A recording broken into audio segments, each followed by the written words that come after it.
Week 16 Fantasy Football Rankings. Risers and Fallers. Quarterbacks. Risers and Fallers. Up, Baker Mayfield. Baker Mayfield continues to defy expectations, currently sitting as the QB5 on the season. He has finished as the QB9 or better in 11 of his 15 games, matching Josh Allen's top 10 finishes and surpassing the likes of Jalen Hurts and Joe Burrow. This week, Mayfield faces a Dallas defense that has allowed 7 quarterbacks to score 20-plus fantasy points. His consistency and favorable matchup make him a top streaming option for Week 16. Up, Caleb Williams. Rookie Caleb Williams has emerged as a fantasy force, ranking as the QB8 since the Bears fired offensive coordinator Shane Waldron. Williams had an impressive QB5 finish against the Lions in Week 12 and now faces a Detroit defense weakened by injuries. Williams is a must-add if you're looking for a high-upside streaming option. Up, Anthony Richardson. While Richardson's passing numbers leave much to be desired, his fantasy value has been buoyed by his rushing ability. Since regaining his starting job in Week 11, Richardson has shown a solid floor, making him a reliable QB1 for Week 16 against the Titans. Tennessee has allowed at least 17.7 points to 7 of the last 9 quarterbacks they've faced, making Richardson a solid play. Down, Jared Goff. Jared Goff's road splits have been a source of frustration this season, and Week 16 brings another tough matchup at Soldier Field. Goff has struggled in past outings at this venue, finishing QB23, QB22, and QB25 in his last 3 starts there. This makes him a risky play, especially considering the tough Chicago defense. Down, Justin Herbert. After 5 consecutive top 12 finishes, Justin Herbert's performance has dipped. Over the past 3 games, he has finished QB30, QB19, and QB17. Week 16 presents another challenging matchup against the Broncos, making Herbert a risky QB1 play. Down, C.J. Stroud. C.J. Stroud's fantasy production has taken a hit recently, finishing as the QB14 or worse in 9 of his last 10 games. With a tough matchup against the Chiefs, who have limited quarterbacks to under 20 fantasy points in most recent matchups, Stroud is a hard pass for Week 16.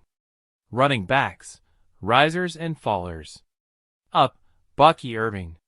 Bucky Irving has shown flashes of brilliance, particularly in games where he's been healthy. Excluding his Week 14 injury-plagued performance, Irving has been one of the top backs in fantasy. This week, he faces a Cowboys defense that has allowed the 6th most fantasy points to running backs, making him a strong play. Up, Jerome Ford. Jerome Ford steps into a featured role with Nick Chubb's season-ending injury. Ford posted a solid RB2 performance against the Chiefs and now gets a plus matchup against the Bengals, who have allowed the 2nd most fantasy points to running backs in recent weeks. Ford is firmly in the RB2 conversation for Week 16. Up, Kendre Miller. Kendre Miller has stepped up significantly since Alvin Kamara's groin injury. With Kamara's status uncertain heading into Week 16, Miller could see a workhorse role against the Packers. His workload is key, but his potential is high if Kamara is sidelined. Down, Jonathan Taylor. Jonathan Taylor's season has been disappointing for fantasy managers. His highest finish all year was RB4. Taylor has finished as an RB22 or worse in 4 of his last 6 games. The matchup against the Falcons doesn't offer much hope for a bounce-back performance, making Taylor a low-end RB2 option. Down, Isiah Pacheco. Isiah Pacheco has struggled to regain his earlier season explosiveness, finishing at RB47, RB31, and RB34 in his last 3 outings. The Chiefs faced the Texans in Week 16, a defense that has been tough against the run, making Pacheco a risky play this week. Wide receivers, risers and fallers. Up, Courtland Sutton. Courtland Sutton has been one of the more consistent receivers over the past few weeks, and although he's coming off 2 average performances, he should explode in Week 16. The Chargers have been one of the most generous teams to wide receivers since Week 9, giving Sutton a favorable opportunity to get back on track. Up, Brian Thomas Jr. Brian Thomas Jr. is in the midst of a breakout stretch. In the 3 games since Jacksonville's bye, Thomas has racked up 10, 12, and 14 targets, finishing as a WR2 or better in each game. His involvement in the offense and favorable matchup against the Raiders' defense make him a strong option for Week 16. Up, Romeo Doubs. Romeo Doubs has been a solid performer recently, finishing as a top 15 wideout in 3 of his last 6 healthy games. He's in an ideal position to succeed this week, facing a Saints defense that has allowed the 5th most fantasy points to wide receivers. Doubs should be on your radar as a strong flex play. Up, Jalen McMillan. Jalen McMillan is quickly becoming a favorite target in his offense, logging 13 targets in his last 2 games for 134 yards and 3 touchdowns. He faces a Cowboys defense that's been very vulnerable to the pass, making McMillan a solid streaming option for Week 16. Down, DK Metcalf. DK Metcalf has been one of the more inconsistent wide receivers in recent weeks, ranking as WR28 or worse in 8 of his last 9 outings.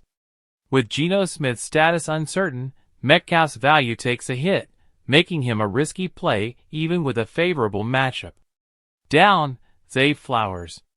Zay Flowers started the season strong, but he's struggled in recent weeks, ranking as WR31 or worse in 5 consecutive games.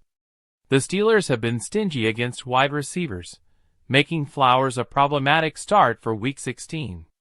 Tight ends, risers and fallers. Up, Brenton Strange. Brenton Strange has become a primary target for Jacksonville, significantly after injuries have depleted the receiving core.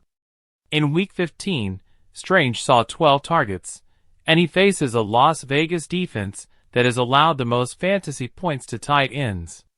Strange is a solid streaming option for Week 16. Up, Noah Gray. Noah Gray has become a valuable fantasy asset since Week 11, ranking as the T4. His 4 red zone touchdowns in the last 4 games are tied for the most among all pass catchers. Gray's matchup with the Texans, who have struggled against tight ends, makes him an excellent play for Week 16. Down, Cade Otton. Cade Otton has been underwhelming this season, particularly with Mike Evans in the lineup. Since the Buccaneers' Week 11 bye, Otton has ranked as the T21 in half PPR formats. Until he shows more consistency, Otton is a low-end, tight end option for Week 16. Stay tuned for updates on the rankings as the week progresses, and check back on Sunday for final changes. As Week 16 approaches, remember to monitor injuries and ensure you're making the best decisions for your fantasy football team.